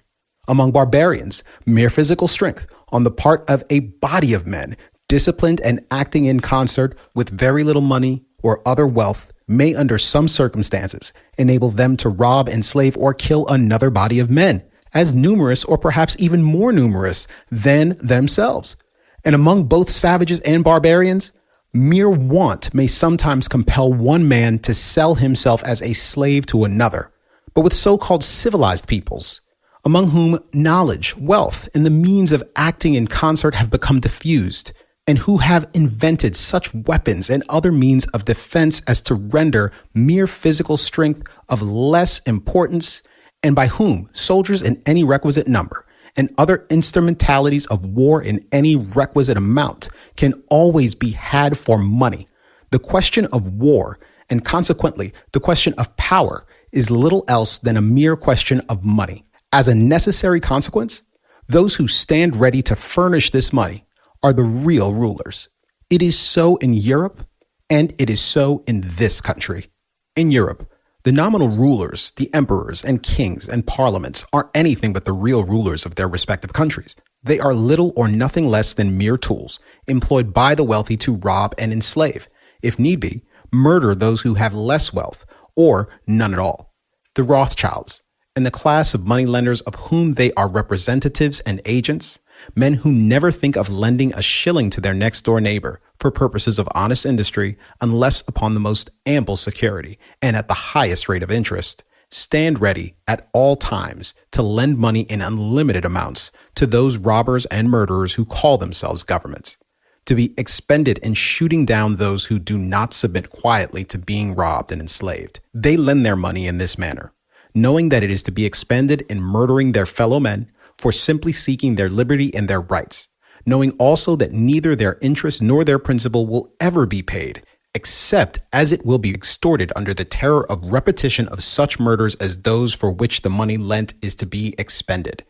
These money lenders, the Rothschilds, for example, say to themselves, if we lend 100 million sterling to the Queen and Parliament of England, it will enable them to murder 20, 50, or 100,000 people in England, Ireland, or India, and the terror inspired by such wholesale murder will enable them to keep the whole people of those countries in subjugation for 20 or perhaps 50 years to come, to control all their trade and industry, and to extort from them large amounts of money under the name of taxes, and from the wealth thus extorted from them, they, the Queen and Parliament, can afford to pay us a higher rate of interest for our money than we can get in any other way. Or, if we lend this sum to the Emperor of Austria, It will enable him to murder so many of his people as to strike terror into the rest and thus enable him to keep them in subjection and extort money from them for 20 or 50 years to come. And they say the same in regard to the Emperor of Russia, the King of Prussia, the Emperor of France, or any other ruler so-called, who in their judgment will be able, by murdering a reasonable portion of his people, to keep the rest in subjection and extort money from them for a long time to come, to pay interest and principal of the money lent to him. And why are these men so ready to lend money for murdering their fellow men? Solely for this reason, viz., that such loans are considered better investments than loans for purposes of honest industry. They pay higher rates of interest, and it is less trouble to look after them. This is the whole matter. The question of making these loans is, with these lenders, a mere question of pecuniary profit. They lend money to be expended in robbing, enslaving, and murdering their fellow men, solely because, on the whole, such loans pay better than any other. They are no respecters of person, no superstitious fools that reverence monarchs. They care no more for a king or an emperor than they do for a beggar, except as he is a better customer and can pay them better interest for their money. If they doubt his ability to make his murders successful for maintaining his power and thus extorting money from his people in the future, they dismiss him, and unceremoniously as they would dismiss any other hopeless bankrupt who should want to borrow money to save himself from open insolvency. When these great lenders of blood money, like the Rothschilds, have loaned vast sums in this way for purposes of murder to an emperor or a king, they sell out the bonds taken by them in small amounts to anybody and everybody who are disposed to buy them at satisfactory prices to hold as investments. They, the Rothschilds, thus soon get back their money with great profits and now ready to lend money in the same way again to any other robbers and murderers called an emperor or a king who, they think, is likely to be successful in his robberies and murders and able to pay a good price for the money necessary to carry them on. This business of lending blood money is one of the most thoroughly sordid, cold-blooded, and criminal that was ever carried on to any considerable extent amongst human beings. It is like lending money to slave traders or common robbers and pirates to be repaid out of their plunder. And the men who loan money to government, so-called, for the purposes of enabling the latter to rob, enslave, and murder their people are among the greatest villains that the world has ever seen. And they as much deserve to be hunted and killed if they cannot otherwise be got rid of, as any slave trader, robber, or pirate that ever lived. When these emperors and kings, so-called, have obtained their loans, they proceed to hire and train immense numbers of professional murderers, called soldiers, and employ them in shooting down all who resist their demands for money. In fact, most of them keep large bodies of these murderers constantly in their service as their only means of enforcing their extortions. There are now, I think, 4 or 5 million of these professional murderers constantly employed by the so-called sovereigns of Europe. The enslaved people are, of course, forced to support and pay all these murderers, as well as to submit to all the extortions which these murderers are employed to enforce. It is only in this way that most of the so-called governments of Europe are maintained. These so-called governments are in reality only great bands of robbers and murderers, organized, disciplined, and constantly on the alert. And the so-called sovereigns in these different governments are simply the heads or chiefs of different bands of robbers and murderers. And these heads or chiefs are dependent upon the lenders of blood money for the means to carry on their robberies and murders. They could not sustain themselves for a moment but for the loans made to them by these blood money loan mongers, and their first care is to maintain their credit with them, for they know their end is come the instant their credit with them fails. Consequently, the first proceeds of their extortions are scrupulously applied to the payment of the interest on their loans. In addition to paying the interest on their bonds, they perhaps grant to the holders of them great monopolies in banking, like the banks of England, of France, and of Vienna, with the agreement that these banks shall furnish money whenever, in sudden emergencies, it may be necessary to shoot down more of their people. perhaps also by means of tariffs on competing imports. They give great monopolies to certain branches of industry in which these lenders of blood money are engaged. They also, by unequal taxation, exempt wholly or partly the property of these loanmongers and throw corresponding burdens upon those who are too poor and weak to resist. Thus, it is evident that all these men who call themselves by the high-sounding names of emperors, kings, sovereigns, monarchs, most Christian majesty, most Catholic majesty, high mightiness, most serene and potent prince, and the like, and who claim to rule by the grace of God, by divine right, that is, by special authority from heaven, are intrinsically not only the merest miscreants and wretches engaged solely in plundering, enslaving, and murdering their fellow men, but that they are also the most hangers-on, the servile, obsequious, fawning dependents and tools of the blood money loanmongers on whom they rely for the means to carry on their crimes. These loanmongers, like the Rothschilds, laugh in their sleeves and say to themselves, these despicable creatures who call themselves emperors and kings and majesties and most serene and potent prince, who profess to wear crowns and sit on thrones, who deck themselves with ribbons and feathers and jewels, surrounded themselves with hired flatterers and lickspittles, and whom we suffer to strut around and palm themselves off upon fools and slaves as sovereigns and lawgivers, specially appointed by Almighty God, and to hold themselves out as the sole fountains of honors and dignities and wealth and power. All these miscreants and impostors know that we make them and use them, that in us they live, move, and have their being, that we require them as the price of their position to take upon themselves all the labor, all the danger, and all the odium of all the crimes they will commit for our profit, and that we will unmake them, strip them of their gewgaws, and send them out into the world as beggars, or give them over to the vengeance of the people that they have enslaved, the moment they refuse to commit any crime we require of them, or to pay over to us such share of the proceeds of their robberies as we see fit to demand. 19. Now, what is true in Europe is substantially true in this country. The difference is an immaterial one, that in this country there is no visible, permanent head or chief of these robbers and murderers who call themselves the government. That is to say, there is no one man who calls himself the state, or even emperor, king, or sovereign, no one who claims that he and his children rule by the grace of God, by divine right, or by special appointment from heaven. There are only certain men who call themselves president, senator, and representatives, and claim to be authorized agents for the time being, or for certain short periods of all the people of the United States, but who can show no credentials or power of attorney or any other open authentic evidence that they are so, and who notoriously are not so, but are really only the agents of a secret band of robbers and murderers who they themselves do not know, and have no means of knowing individually, but who they trust will openly or secretly, when the crisis comes, sustain them in all their usurpations and crimes.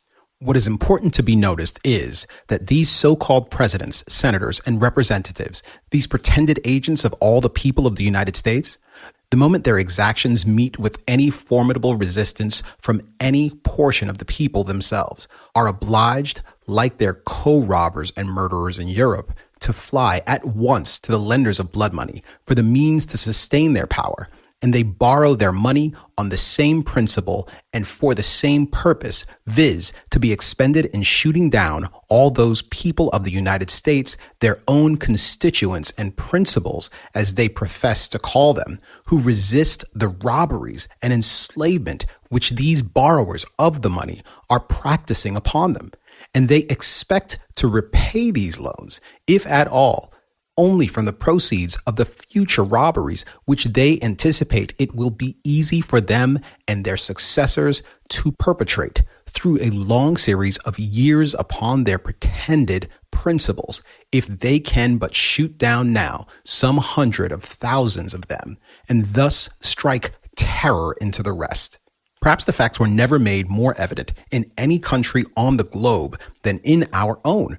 that these soulless blood money loan mongers are the real rulers, that they rule from the most sordid of mercenary motives, that the ostensible government, the president, senators, and representatives, so-called, are merely their tools, and that no ideas of or regard for justice or liberty had anything to do with inducing them to lend their money for the war. In proof of all this, look at the following facts. Nearly 100 years ago, we professed to have got rid of all that religious superstition, inoculated by a servile and corrupt priesthood in Europe, that rulers so-called derived their authority directly from heaven, and that it was consequently a religious duty on the part of the people to obey them. We professed long ago to have learned that governments could rightfully exist only by the free will and on the voluntary support of those who might choose to sustain them. We all professed to know long ago that the only legitimate objects for government were the maintenance of liberty and justice equally for all. All this we had professed for nearly 100 years, and we professed to look with pity and contempt upon those ignorant, superstitious, and enslaved peoples of Europe, who were so easily kept in subjugation by the frauds and forces of priests and kings. Notwithstanding all this, that we had learned and known and professed for nearly a century, these lenders of blood money had, for a long series of years, previous to the war, been the willing accomplices of slaveholders in preventing the government from the purpose of liberty and justice to the greatest of crimes. They had been such accomplices for a purely pecuniary consideration, to wit, a control of the market in the South. In other words, the privilege of holding the slaveholders themselves in industrial and commercial subjugation to the manufacturers and merchants of the North, who afterwards furnished the money for the war. And these northern merchants and manufacturers, these lenders of blood money, were willing to continue to be accomplices of the slaveholders in the future for the same pecuniary consideration. But the slaveholders, either doubting the fidelity of their northern allies or feeling themselves strong enough to keep their slaves in subjugation without northern assistance, would no longer pay the price which these northern men demanded. And it was to enforce this price in the future, that is, to monopolize the southern market, to maintain their industrial and commercial control over the South, that these northern manufacturers and merchants lent some of the profits of their former monopolies for the war, in order to secure to themselves the same or greater monopolies in the future.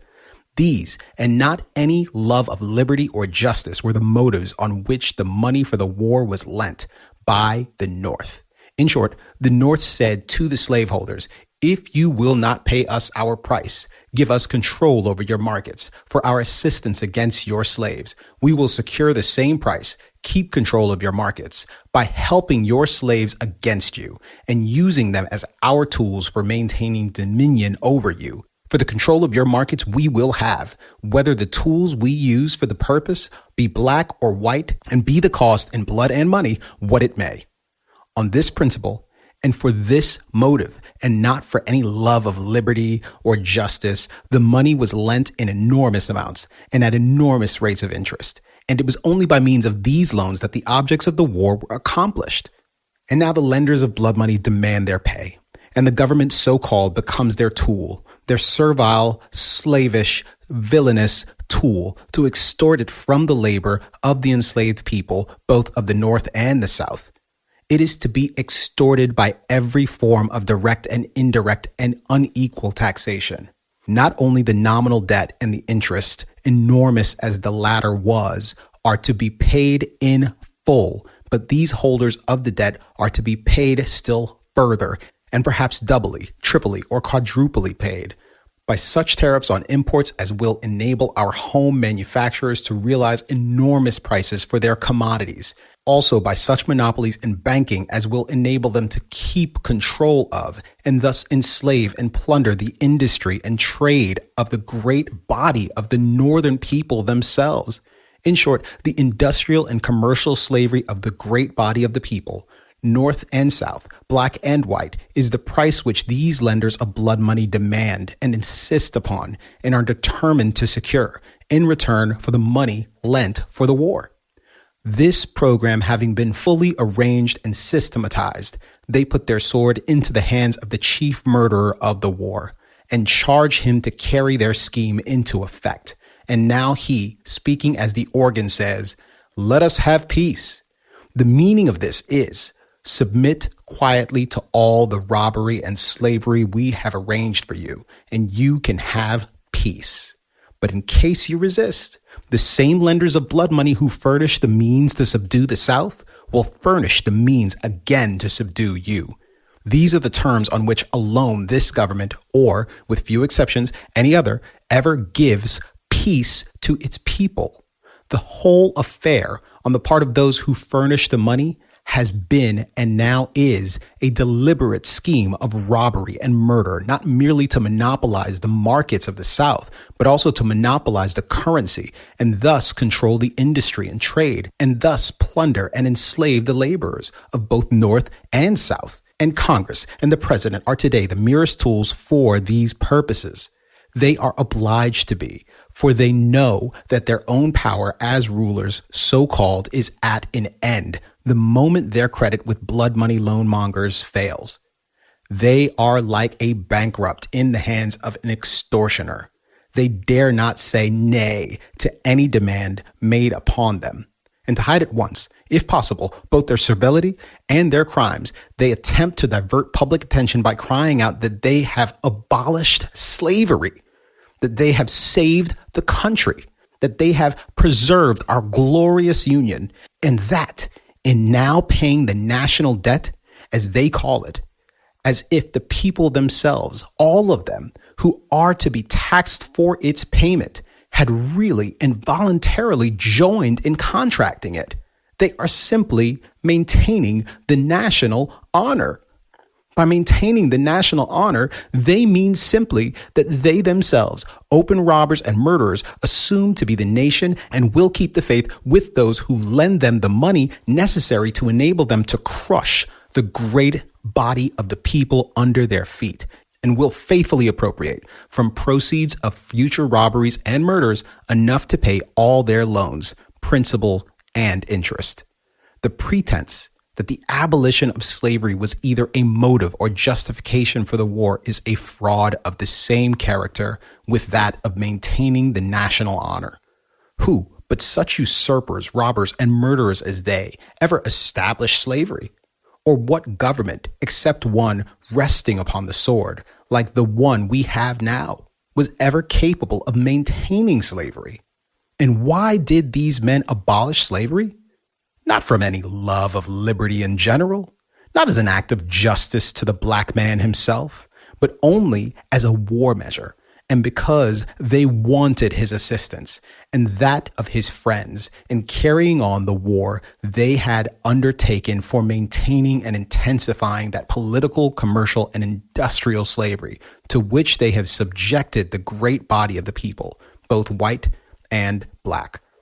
And yet, these impostors now cry out that they have abolished the chattel slavery of the black man, although that was not the motive of the war, as if they thought they could thereby conceal, atone for, or justify that other slavery which they were fighting to perpetuate and to render more rigorous and inexorable than it ever was before. There was no difference of principle, but only of degree, between the slavery they boast they have abolished and the slavery they were fighting to preserve. For all restraints upon men's natural liberty, not necessary for the simple maintenance of justice, are of the nature of slavery, and differ from each other only in degree. If their object had really been to abolish slavery, or maintain liberty or justice generally, they had only to say, all, whether white or black, who want the protection of this government shall have it, and all who do not want it will be left in peace, so long as they leave us in peace. Had they said this slavery would necessarily have been abolished at once, the war would have been saved, and 1,000 times nobler union than we have ever had would have been the result. It would have been a voluntary union of free men, such a union as will one day exist among all men, the world over. If the several nations, so-called, shall ever get rid of the usurpers, robbers, and murderers called governments, that now plunder, enslave, and destroy them. Still, another of the frauds of these men is that they are now establishing, and that the war was designed to establish, a government of consent. The only idea they have ever manifested as to what is a government of consent is this, that it is one to which everybody must consent or be shot. This idea was the dominant one on which the war was carried on, and it is the dominant one now that we have got what is called peace. The pretense that they have saved the country and preserved our glorious union are frauds like all the rest of the pretenses.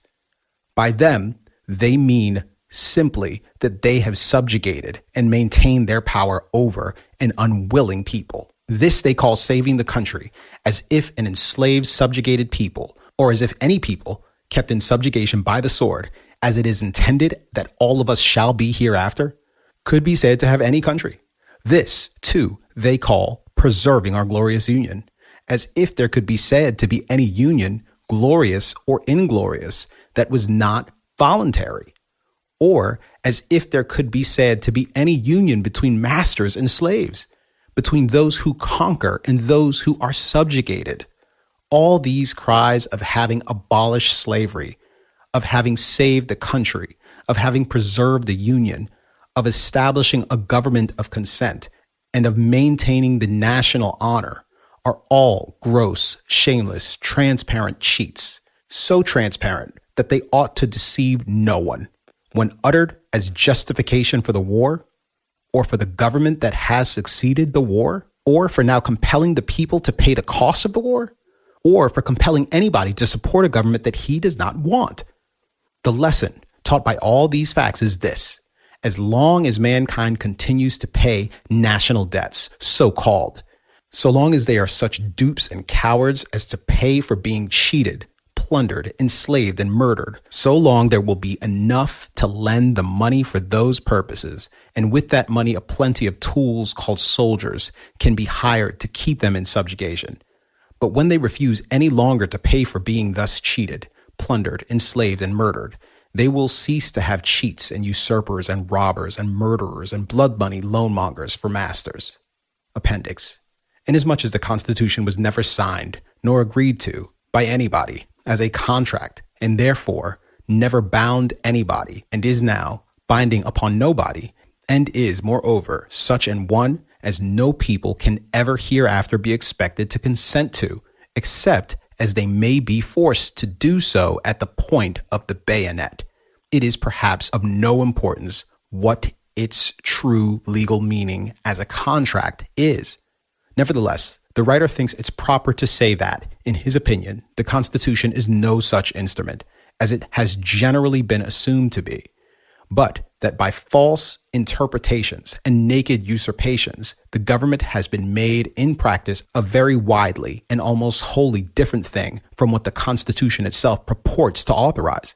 He has heretofore written much and could write much more to prove that such is the truth, but whether the Constitution really be one thing or another, this much is certain, that it has either authorized such a government as we have had, or has been powerless to prevent it. In either case, it is unfit to exist.